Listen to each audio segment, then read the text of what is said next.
नमस्कार दोस्तों, आप सभी का हमारे YouTube चैनल जय श्री एग्री पॉइंट में बहुत बहुत स्वागत है। मैं अमित कुमार। आज हम बात करेंगे ज्वार की फसलों के बारे में। ज्वार की फसल में बीज दर ब्याज दर सब हर चीज की हम बात करेंगे। तो सबसे पहले हम बात करते हैं कि ज्वार को इंग्लिश में क्या कहते हैं।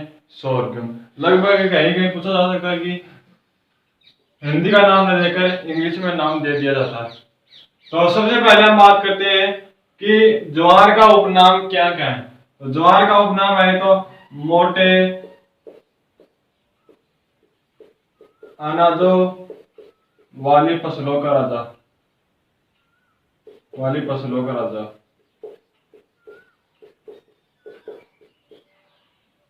एक कहते हैं इसे कैमल क्रॉप। कैमल क्रॉप क्यों कहते हैं? क्योंकि ये अधिक सूखा सहनशील करने वाली फसल है। अब बात करते हैं इसका वानस्पतिक नाम। वानस्पतिक नाम क्या है इसका? Sorghum bicolor. Sorghum bicolor. Sorghum इसका वंश है, बाइकलर इसकी जाति है। कुल इसका ग्रेमिनी। कौन सा है? ग्रेमिनी इसका कुल। गुणसूत्र संख्या 2n बराबर इसमें 20 है। अगर अगुणित की बात करें तो n बराबर इसकी गुणसूत्र संख्या 10 हो जाएगी। उत्पत्ति स्थल बाजरा और ज्वार का एक ही है, क्या? अफ्रीका। क्या है? अफ्रीका। पुष्पक्रम इसका भी पेनिकलर है। पुष्पक्रम इसका क्या है? पेनिकलर। परागण के आधार पर कैसी है? परपरागित। परपरागित फसल मानी जाती है। प्रकाश के अनिवार्यता के आधार पर यह लघु दिवसीय है। लघु दिवसीय। लघु दिवसीय क्योंकि 10 घंटे से अधिक प्रकाश की आवश्यकता होती है। छोटी अवस्था में पाए जाने वाला MlHCN हाइड्रोजन साइनाइड बोल सकते हैं, इसे धुरीन बोल सकते हैं।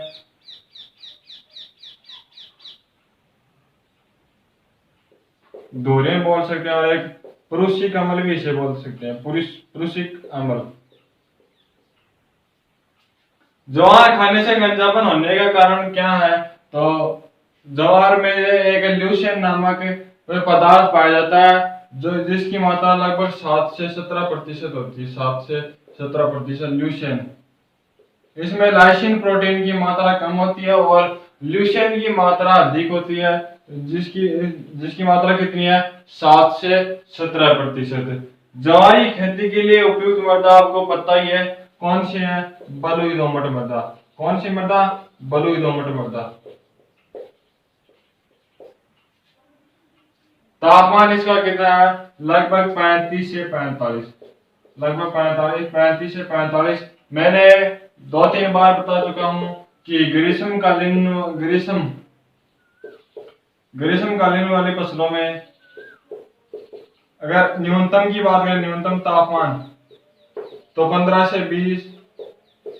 इष्टतम की बात करें तो इष्टतम 30 से 38 डिग्री सेंटीग्रेड और अधिकतम की बात करें तो 40 से 45। 40 से 45। और पौधों की वृद्धि के लिए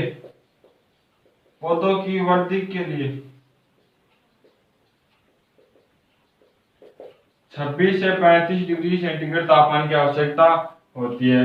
ज्वार की क्रांतिक अवस्था क्या है? ज्वार की क्रांतिक अवस्था क्या है कि इसमें पानी या सिंचाई कब देनी चाहिए? तो सिंचाई कब देनी चाहिए? फूल आते समय। सबसे महत्वपूर्ण इसकी ये क्रांतिक अवस्था है, फूल आते समय सिंचाई करनी चाहिए, जिससे पैदावार में बढ़ावार हो सकती है। और वर्षा कितनी चाहिए इसके लिए? ज्वार के लिए वर्षा लगभग 40 से 60 सेंटीमीटर वर्षा चाहिए। जलवायु इसके लिए गर्म जलवायु की आवश्यकता होती है। गर्म जलवायु की आवश्यकता होती है। बीज दर की बात करें तो अगर बीज दर इसमें दो तरह से रहते हैं। एक तो चारे के लिए जो पशुओं को हम डालते हैं काटकर, कुट्टी काटकर, और एक बीज उत्पादन के लिए जो हम उससे बीज प्राप्त कर सके। तो बीज उत्पादन के लिए हमें 9 से 12 केजी काम रहते हैं। 9 से 12 केजी प्रति हेक्टेयर काम मिलते हैं। चारा उत्पादन के लिए ज्यादा लेते हैं, कितने? 30 से 35 केजी प्रति हेक्टेयर। कितने लेते हैं? 30 से 35 केजी प्रति हेक्टेयर। अब हम बात करते हैं आपसी दूरी। आपसी दूरी क्या है? एक तो पंक्ति से पंक्ति की दूरी और एक पौधे से पौधे की दूरी। क्या कैसे? ये दो लाइन है, इसमें भी पौधा, ये पौधा, एक ये पौधा, एक पौधा, ये पंक्ति है, इसमें पंक्ति से पंक्ति की दूरी और ये पौधे से पौधे की दूरी। तो पंक्ति से पंक्ति की दूरी और पौधे से पौधे की दूरी। रो इनटू, इसे क्या बोलते हैं? प्लांट। रो इनटू प्लांट। तो रो की दूरी कितनी है इसमें? 45 सेंटीमीटर। कितनी? और प्लांट की दूरी, प्लांट के मध्य की दूरी कितनी है? 12 सेंटीमीटर। तो कितनी हो गई? 45 इंटू 12 सेंटीमीटर। प्रति हेक्टेयर पौधों की संख्या 1,50,000। 1,50,000। और हमने बाजरे में बात की, बाजरे में लगभग 1,66,000 आवश्यकता या 1,66,000 पौधों की संख्या होती है प्रति हेक्टेयर। जलवान की बात करें तो जलवान इसमें है 450 से 650 mm। कितनी है? 450 से 650 mm इसकी जलवान है। ज्वार का मुख्य कीट कौन सा है? तन्ने की पररोह मक्खी। तन्ने की पररोह मक्खी। ज्वार में एक रोग लगता है बीज गंडुआ रोग। कौन सा? बीज गंडुआ रोग। वो किसके कारण होता है? तो वो होता है कवक के कारण। किसके कारण? कवक के कारण होता है। ज्वार में मीठी किस्मों में शर्करा की मात्रा लगभग 17% पाई जाती है। कितने प्रतिशत पाई जाती है? 17% मीठी किस्मों में पाई जाती है। ज्वार अनुसंधान निदेशालय कहाँ पर है? हैदराबाद आंध्र प्रदेश। कहाँ पर है? आंध्र प्रदेश, एपी लिख रहा हूं। और एनआरसी फॉर सोरगम कहाँ है? ये भी हैदराबाद आंध्र प्रदेश। कहाँ पर है? हैदराबाद आंध्र प्रदेश। ज्वार में प्रोटीन की मात्रा लगभग 10.4% होती है। लगभग 10.4%। एक बात और है कि ज्वार C4 पादप है। C4 चक्कर का पादप माना जाता है।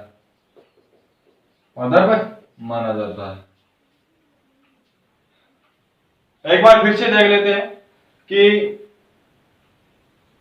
ज्वार को इंग्लिश में क्या कहते हैं? सोरगम कहते हैं। उपनाम इसका क्या है? मोटे अनाजों वाली फसलों के राजा और कैमल क्रॉप, क्योंकि ये सूखा सहनशील फसल मानी जाती है। अगला है वानस्पतिक नाम इसका क्या है? Sorghum bicolor.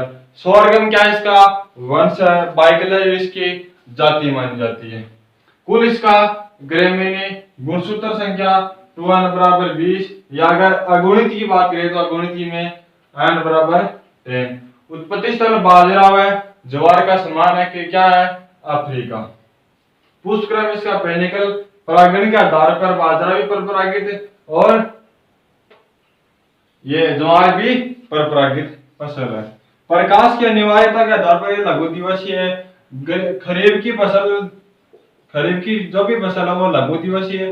रबी की फसल है वो दीर्घ दिवसीय है। और एक और आता है दिवस परपरागित। छोटी अवस्था में पाए जाने वाला अम्ल तो धुरीन, एशियन हाइड्रोजन साइनाइड, या उसे बोल सकते हैं पुरुषिक अम्ल। ज्वार खाने से गंजापन होने का कारण क्या है? तो ज्वार खाने से गंजापन होने का कारण एक ल्यूशियन है। इसमें ज्वार में लाइसिन प्रोटीन की मात्रा कम पाई जाती है, बल्कि ल्यूशियन की मात्रा लगभग 7 से 17% पाई जाती है, जिसको खाने से गंजापन हो जाता है। ज्वार की खेती के लिए उपयुक्त मृदा बलूट दोमट मृदा। एक चीज और है कि प्रश्न पूछ लिया जाता है कि जब ज्वार में जो आर्सेन पाया जाता है वो कितनी प्रतिशत मात्रा पशु को मार देता है? तो कितनी प्रतिशत मार देता है?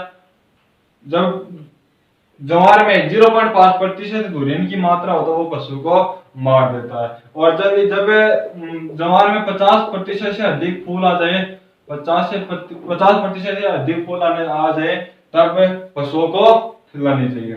ज्वार की खेती के लिए उपयुक्त मृदा बलूट दोमट मृदा। तापमान 35 से 45 डिग्री सेंटीग्रेड और पौधों की वृद्धि के लिए 26 से 35 डिग्री सेंटीग्रेड तापमान की आवश्यकता होती है। तापमान ज्वार की क्रांतिक अवस्था क्या है? फूल आते समय इसमें अच्छी सिंचाई करनी चाहिए। वर्षा कितनी चाहिए इसके लिए? 40 से 60 सेंटीमीटर वर्षा। जलवायु गर्म जलवायु का पौधा या फसल मानी जाती है। बीज दर दो प्रकार से, बीज उत्पादन के लिए और चारा उत्पादन के लिए। बीज उत्पादन के लिए 9 से 12 केजी और चारा उत्पादन के लिए 30 से 35 केजी। आपसी दूरी 45 इंटू 12 प्रति हेक्टेयर पौधे संख्या 1.5 लाख। जलमान 450 से 650 mm। जवार का मुख्य कीट तने का प्रभावमुखी। जवार का बीज गंडुआ रोग के कारण यह रोग होता है। जवार की मीठी किस्मों में शर्करा की मात्रा 17%। जवार अनुसंधान निदेशालय हैदराबाद आंध्र प्रदेश। एनआरसी और national research centre of sorghum कहाँ है? हैदराबाद आंध्र प्रदेश। जवार में प्रोटीन की मात्रा 10.4% और जवार एक C4 पादप माना जाता है। अब हम बात करते हैं ज्वार की किस्में। ज्वार की किस्म, तो ज्वार की किस्म CHH फर्स्ट। CHH फर्स्ट क्या है? भारत के द्वारा पहली विकसित किस्म। भारत के द्वारा की गई पहली विकसित किस्म कौन सी है? CHH first. अगली है CHH9। CHH9 क्या है? अधिक सूखा सहनशील। अधिक सूखा सहनशील।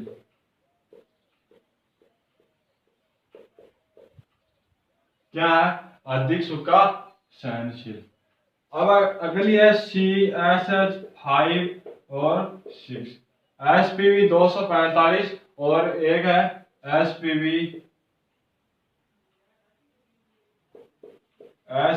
245 और SPV 245 और 96। ये चार किस्म जो है राजस्थान के लिए उपयुक्त है। राजस्थान के लिए उपयुक्त। चारे के लिए फसल, चारे के लिए किस्म, तो चारे के लिए है राजचरी फर्स्ट और सेकंड और यूपी चरी फर्स्ट और सेकंड। तीसरी है रबी में चारे हेतु उगाई जाने वाली फसल। रबी में चारे हेतु उगाई जाने वाली किस्म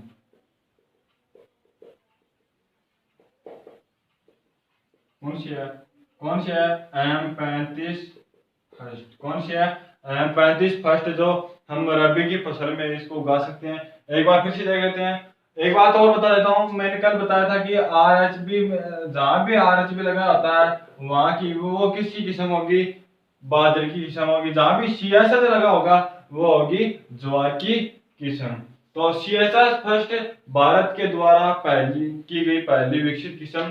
CHH9 अधिक सूखा सहनशील। CHH5 6 और SPV 245 और 296 राजस्थान के लिए उपयुक्त मानी जाती है। चारे के लिए राजचरी फर्स्ट और सेकंड, यूपी चरी फर्स्ट और सेकंड। रबी के चारे हेतु उगाए जाने वाले किस्म M35 फर्स्ट। कौन सी है? M35 first. तो दोस्तों अगर आपको ये वीडियो पसंद है तो शेयर करना, लाइक करना और कमेंट करके बताना कि ये वीडियो कैसा लगा। और अगर आप हमारे YouTube चैनल पर नए हो तो हमारे चैनल को सब्सक्राइब कर लेना, साथ ही बेल आइकन भी दबा लेना ताकि आने वाले नोटिफिकेशन आपको जल्द से जल्द मिल सके। थैंक यू दोस्तों।